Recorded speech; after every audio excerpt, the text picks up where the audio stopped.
Hello everyone, welcome to day 4 of 5 of my clinical classes.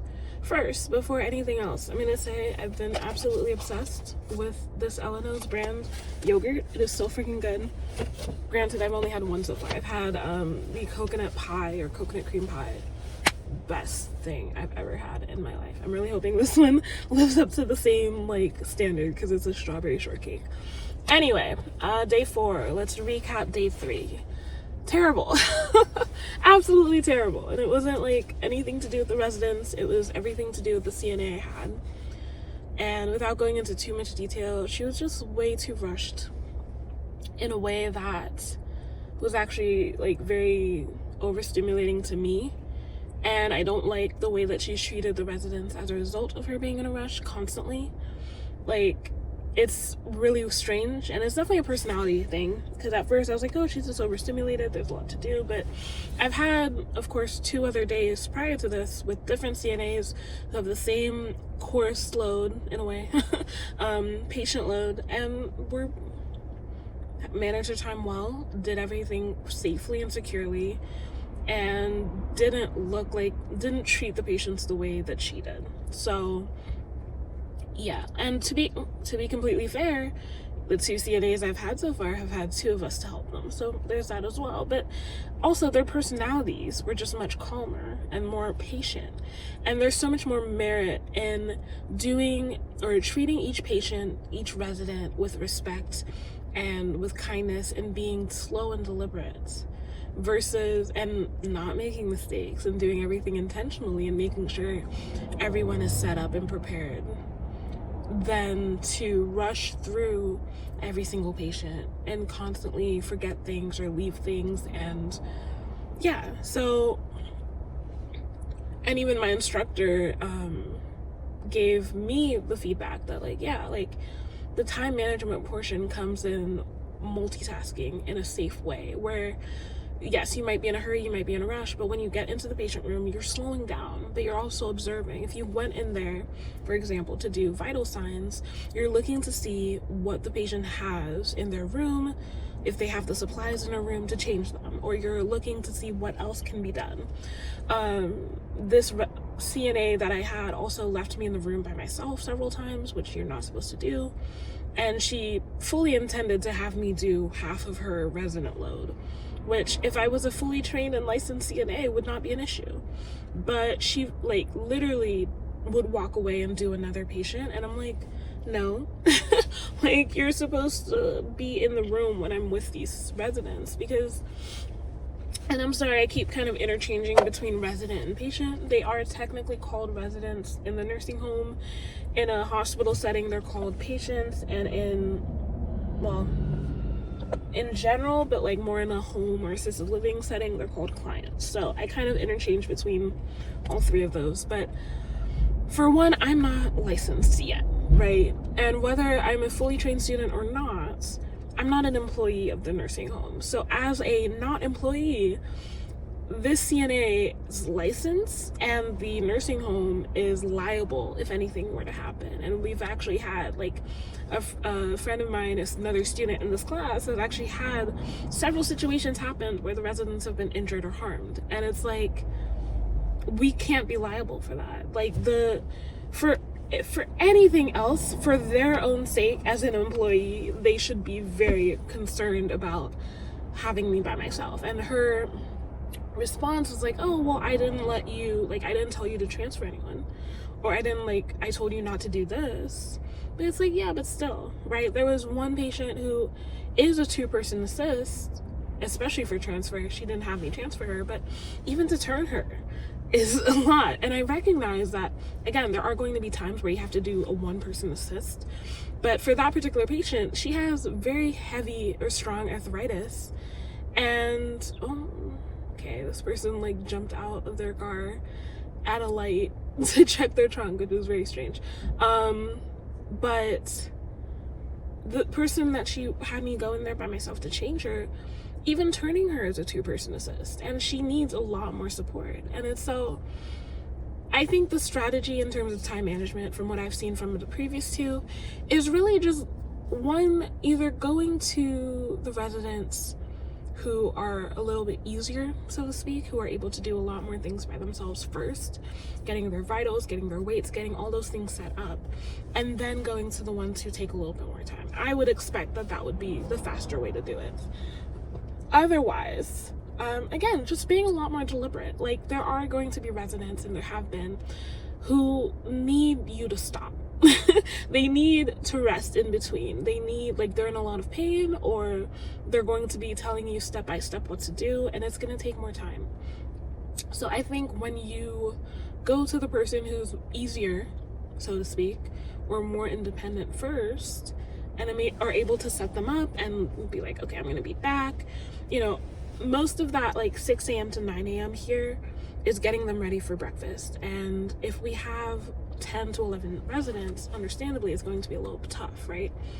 Out of like a majority of the residents, maybe half of them will be incontinent and need to be changed. Okay, so be it. Or toileting, need to go help going to the toilet. So be it. I did have one resident that I was left alone with again, who was toileted by the previous CNA, and the CNA kind of just like threw her clothes at me and was like, okay, get her like ready, which again, I don't agree with. But while she was sitting on the toilet, I was able to change her top half, right? I was able to change her briefs while she was sitting there. And then when she got up, I was able to clean her and then get her pants and her briefs on. So in that one instance, in that one event, I was able to get her ready for the day, and then we were able to get her to sit down, and then she's pretty much ready for breakfast. Whenever breakfast gets here, bring the tray to her. And that's like I've personally, I see no merit in rushing through with residents or treating them difficultly. And once again, I truly do not respect the way that the CNA treated certain patients, and I honestly don't think she is, I don't want to say she's not capable, but I don't think she is ready for the amount of patients she has here. Her personality is just very frantic, and I feel like she would have been acting the same way even if she had 8 patients, or even if she had 9 or 10 patients versus 11. Because just the way she was going about things, she wasn't organized, she wasn't fully aware, you know. And I do struggle. I'm not I don't have diagnosed ADHD, but I definitely have times where my mind is going a million miles a second, right? But even I know when to slow down. I know when to maybe get out a notepad and write things down, make a list, or like, there's just so many ways to be able to manage the situation, and I feel like she just wasn't doing that. There were several residents who didn't get their meal trays, and she seemed very unconcerned with that. You know, things like feeding patients does take a long time, right? It does. And I understand, like, when you have 3 patients that need to be fed, it's gonna take a while. However, one of them ate very fast. Another one, she ate a lot at breakfast 2 days ago, and then at lunch she didn't really want anything. So there's varying amounts of speed, right, even in that. So okay, I guess to recap, I would say yesterday, as much of a shit show as it was, it did give me perspective of what not to do and what I wouldn't want to do as a person. I also have noticed for myself that there are times where I just don't talk, and it's not like me trying to ignore, like, sometimes I'm just focused on what I'm doing, or I don't really want to make needless conversation, and I don't want that to sound bad, but I don't want to make, you know, I don't know how else to say it. I just don't want to do anything or say anything that's just not necessary.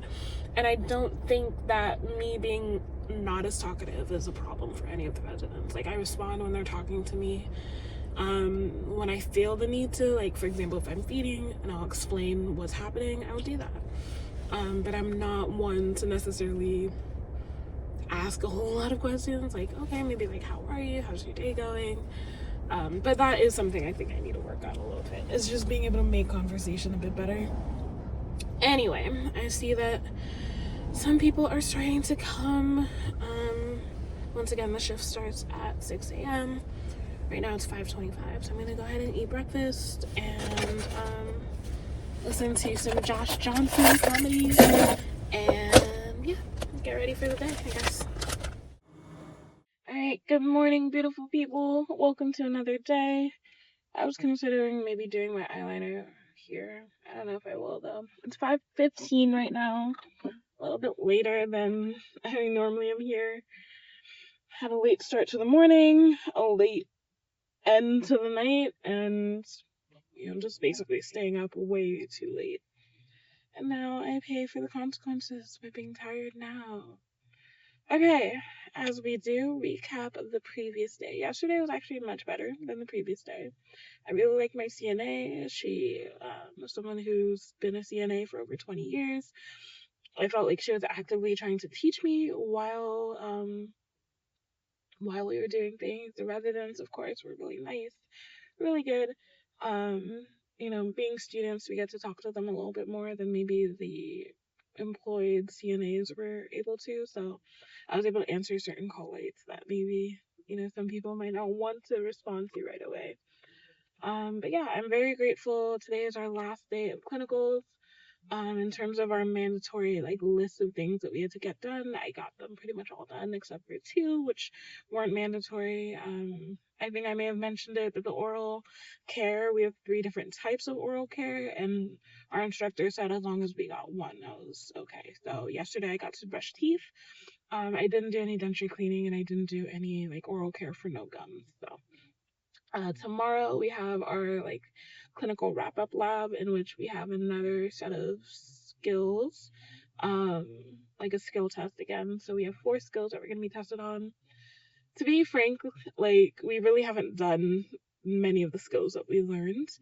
The clinicals were definitely more practical in terms of seeing and dealing with actual residents, but a lot of the things that we've done aren't necessarily the standard skills that we've done. So, for example, we have vital signs, but at this particular nursing home, for whatever reason, the staff has to buy their own vital sign monitors, and it's very different from what you'd find in a hospital, and very different from even the things that we've used at our school. So yeah, they have a certain type of blood pressure monitor that goes around the wrist. I noticed that most residents, not residents, most of the staff all have that one. I think it's pretty strange. One of the reasons I don't plan to work here, but it is, we really have we've done the practical things that we're more likely to encounter. For example, I could argue that I did definitely do the dressing with a right affected arm.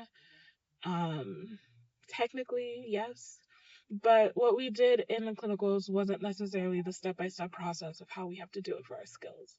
Speaking of the skills, our first available state skills test is apparently next Sunday. So as soon as we get the email instructions tomorrow afternoon, I'm gonna try my darndest to get into that first class, right, or that first slot right away. So I just want to get it done and out of the way, and then right after that, pretty much maybe the same day, maybe I might take a sick day that day. I want to go ahead and be able to do the written test online right away. So yeah, this thing has been drawn out for so long. And our instructor actually told us, yeah, early on it used to be a lot quicker and a lot you could finish a lot sooner, and it didn't take this long drawn out process. But over the years, they've changed the system and the process to be increasingly longer, and it's just really frustrating, honestly, because by what are we on? We're on week 6 or 7. By week 7, you're really not I don't want to say you're not remembering, but it's not as fresh of okay, this is what I have to do. And again, for me personally, I would have just preferred to be able to do this in a week or two, even if it meant longer class times. It works well with my schedule currently with work, but I really would have preferred having just a week or two just to finish everything and to do everything. Um, because by now, I think we're all just kind of tired and exhausted. But like I said, we're almost done. This is the last day of the nursing home clinicals, and then we have our mark skills test. I don't think any of us have really practiced our mark skills since our last mock skills test, last Thursday. So think we're all kind of in the same boat. And then it'll be interesting because, well, actually, no, it's just going to be our group that's here right now, because there are 3 different sessions at like 3 different nursing homes or 2 different nursing homes. So technically, like, the group that starts next week or the week after, they have a different clinical wrap up. So I was gonna say, oh, it's gonna be interesting because we're gonna have some people who've done it and some people who haven't, but that's not the case. It's actually gonna be the 9 of us that have been here who are going to be doing it. So yeah. Of course, as normal, I've gotten some breakfast and I'm gonna eat it before I have to go in. At this rate, I just hope the day is fast. I don't mean to be like dismissive, but it's just, it feels like a long work week and, no pay. So it just feels like, oh my goodness, we've been here for so long. Like, yeah, it is what it is. What else can I say? Yesterday, like I said, yesterday was pretty good. Really like my CNA. I do hope I get her today. We got moved around yesterday so that we could get more of our skills done. So I don't know if we're gonna have a need to really be in the same sections again, but it was a nice change of pace to have different residents and a different floor. There was one CNA who I wasn't paired with, but he gave off like kind of creepy vibes. And in talking with like some of the other women in our group who've either interacted with him or had him before, it was a pretty common sentiment. Apparently there was one that was apparently worse, but with him it's just like, it felt like he fixated a bit too much on me and I didn't like it. Like asking questions and stuff, and then like, I appreciated his advice, right, in terms of the CNA aspect. Like, he would come into the room I was with a patient to like help them feed and stuff, and would start like, I don't know. He made just comments that were a little uncomfy to me. Like, for one male patient, I was like trying to get his food together. He wasn't, I don't want to say nonverbal, but he was more making sounds, which that also made me realize, like, okay, I'm probably better with like there's another nonverbal patient who kind of like signs for things and I can figure out what she's saying. But with him, like, he was pointing and saying something that I couldn't understand, and I felt so bad. But this other male CNA would be like, oh, like, are you happy that you have a beautiful woman serving you or helping you here? And it was just like, it was icky, it was icky. I don't, like, it was kind of a compliment, but also like kind of like, sir, please stop, especially when he's like obviously older than me. It's very weird. But yeah, last day, let's get this done. Hello everyone, welcome to our regularly scheduled programming. So today is Friday. My last day of clinicals was yesterday. Today is our like clinical wrap up, where we essentially have like another 4 skills to do for mock test, and then we're done at the school officially. And then we have to take the state skills test and then the state written test. The first state skills test apparently is available next Sunday. We're going to be getting all that information emailed to us after the class, so I'm really hoping I'll be able to just jump on that right away so I can get that done, and then be able to do the written test shortly after, and then we'll be certified. With the written test, the written test I feel okay with. I do probably have to review my book now that it's been a few weeks since we've like done any kind of written test, but the skills test, I don't know. I feel confident in that. In doing the skills, I think I would just follow through and I would kind of pick up what to do because we've been introduced to it several times. Not really in clinicals. We didn't really do a whole lot of stuff in clinicals that were directly correlated with what we've learned in class. There were a few. I looked through like the dressing with an affected arm. I did technically do that with my CNA for one of my residents, and then but I really can't think of like any other ones off the bat that were like we didn't do any bed baths. Like at the nursing home, they have scheduled showers, or a shower aide who I think maybe if they had to have a bed bath would have done the bed bath. The foot care we didn't do. We did vital signs, so vital signs I guess would be one thing that was there, but not necessarily done in the way that we would have done them in class. So yeah, today we have the mock test, and I haven't reviewed anything. I haven't really studied. Last time around I felt super nervous when it came time to be my time because I was at the very end, and I ended up getting the same exact skills as the classmate of mine who was evaluating me. When I was his patient, he had those skills, and then as my evaluator I had the same exact skills. So it was kind of funny because I pretty much course corrected from whatever feedback he got, so that was helpful. I found that like normally I'm pretty calm, I'm pretty chill, but that particular day I just had so much anxiety about it because there was so much weighing on it, because it was what was going to determine whether we could go to clinicals or not. And I think I just probably felt so much more nervous because of that. And like, yeah, I had severe anxiety. I was shaking the whole time, and we had 3 skills to do that. Now we have 4.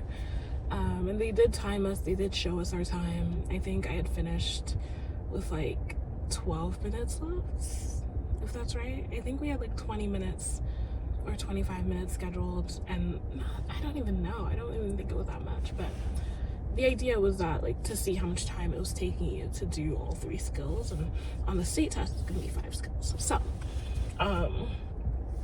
in the event that I'm able to do the state skills test next Sunday, which is when it's scheduled, we have one more opportunity after this class to do like a practice session. And if I can get 1 or 2 of my classmates to come with me during that scheduled time, I would be very grateful, because then I could have them as my like patients, because otherwise there's not going to be anyone there, right? So yeah, recap of my final day yesterday. I know I haven't really gotten into that. So yesterday was really good. It was a little bittersweet, I think, to be leaving the residence that we'd gotten to know over the past few days. The way that it ended up happening, we were originally going to be staying on the same floor for all 5 days, but we did end up switching up on the last 2 days in order to get more of our skills done that we hadn't, because with like the floors that we were on, there were a certain number of patients that maybe we could do certain things, but not everything. And I think I already said it in yesterday's video, but the CNA I had for the 2 days was absolutely amazing. I absolutely loved her.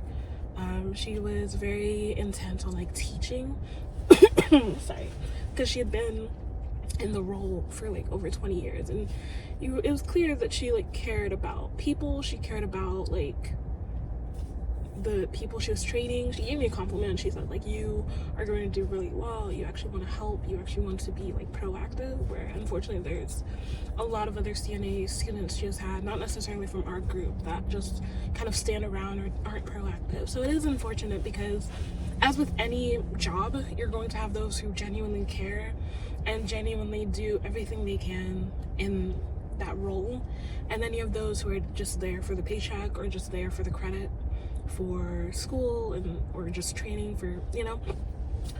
In reality, like CNA work, CNA job, the job of a CNA is not glamorous. It really isn't.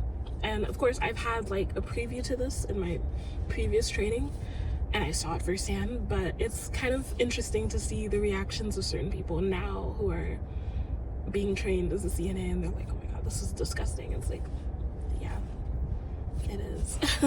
I saw a video, I think I referenced this before as well, but I saw a video where a CNA was showing her day in her life, and she was like, it's literally shit. It's literally shit. And it's like, yeah, the amount of people I've had to change in the past 5 days, a number of times, it's a lot. And you know, it's all down to your mentality and your perspective and how you choose to view it. If you choose to be miserable and frustrated the whole time, you're going to get that back in the way that things come back to you, right? You're gonna find even more situations or more patients or residents that frustrate you more. And on the other hand, if you go in with a positive attitude, a positive mindset, and you genuinely want to help, and of course there are going to be patients who are really rude, really mean. I haven't had that in the nursing home space. I found that when I was just willing to slow down and be patient and listen to what they needed, that I was more likely to do things the way that the residents wanted me to. And if you are, sorry, I gotta get my shoes. If you are someone who plans on working in a nursing home especially, like every single resident is different.